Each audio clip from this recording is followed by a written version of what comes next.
So as I mentioned at the conclusion of the last tutorial, we prepared a static budget based on all the assumptions, current market prices, the grain that we've marketed, the crop insurance that we've purchased. We have an estimate that we would produce $329,000 of cash flow. However, what would happen if prices declined? What would happen if yields fell? What would happen to all of these budgeted numbers in sensitivity to prices and yield? That's what we're going to look to next. For the moment, I want you to remember this $329,000 number as sort of the base case that we're looking at right now. And what we'll do is go back to the dashboard, and we're going to select sensitivity tables. This is where we'll see what happens if yields and prices turn out to be different than anticipated. And it's probably the most important contribution of the IFBT tool.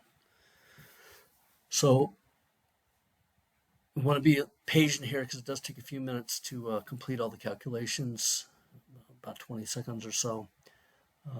As we wait, I'll warn you that the next screen will initially appear pretty busy and complex, but I will walk you through it, and once you gain familiarity with the layout and what it's trying to tell you, I think you'll soon see that the information presented is both straightforward and very powerful. As that sensitivity screen comes up, what you're first going to see here are the whole farm cash flows for this Madison County farm. And you'll see it at various combinations of harvest prices and yields. So starting here at the top of the table and going to the left, these are our assumed yields.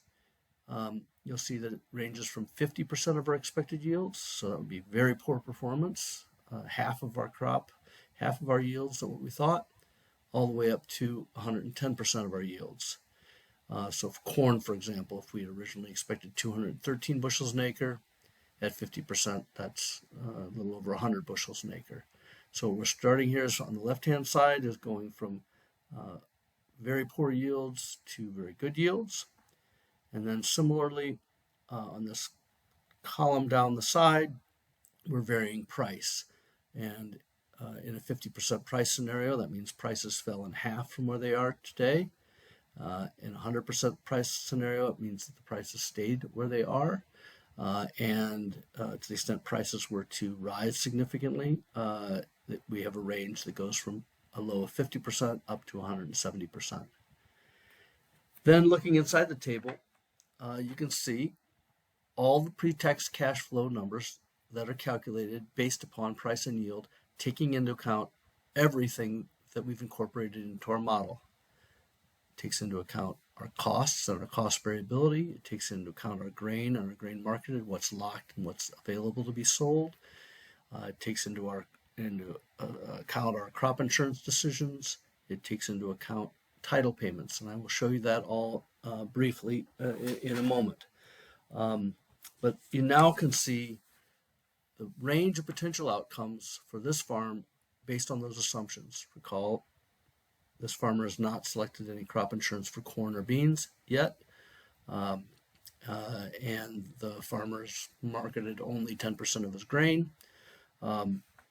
So we can talk about, and we will talk about in the next couple of videos, how this farmer in the planning stages of the crop year can modify this picture to make these big, ugly, red negative numbers not as big and ugly, and while maintaining a good opportunity as it relates to the green profitability for the farm.